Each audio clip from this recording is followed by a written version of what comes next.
Filipino-Chinese cuisine ang ating matitikman. Classic fried chicken at mga home-style dishes ang ating masusubukan. Kaya naman, eto na, ang Family Fried Chicken.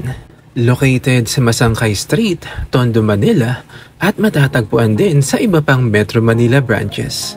From Zamboanga, ngayon ay patok na rin sa Metro Manila. Talaga namang walang kupas ang sarap ng mga pagkain na kanilang hinahain. Dahil since 1990 pa ang Family Fried Chicken. Let's start with their chicken and corn soup. One of the best na panimula or an appetizer bago sumabak sa mga main dishes.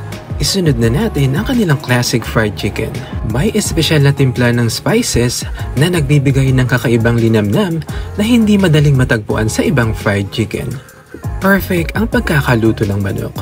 Juicy at malasa ang loob na siyang hinahanap-hanap ng mga loyal at bagong customers. Laging consistent ang lasa at quality ng kanilang fried chicken, kaya naman binabalik-balikan ito ng karamihan. Next naman ang kanilang sotanghon gisado. Siksik sa lasa ang timpla nito at talagang swak sa panlasang Pinoy. Nag-order din ako ng buttered chicken, shrimp ball, beef steak Tagalog at perfect isabay dyan ang Family Fried Chicken fried rice. No wonder kung bakit ganito nakatagal ang Family Fried Chicken dahil talaga namang nakakaganang kumain kahit ano ang orderin mo. Legit na comfort food ang inyong masusubukan. Kaya naman hindi lang pang pamilya, pwede ring isama ang buong barkada. Sulit din ang ibabayad nyo dahil big ang serving at good for sharing ang bawat order nyo.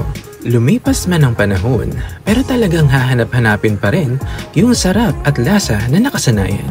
Mga pagkain katakam-takam sa paningin, pero siguradong nakakabusog din. Nag-start po yung Family Fried Chicken Masangkay Branch po, sir, noong August 24 po, 2024 po. Bali, yung opening hours po natin is 11 AM to 9 PM po, Monday to Sunday po yung opening ng store po.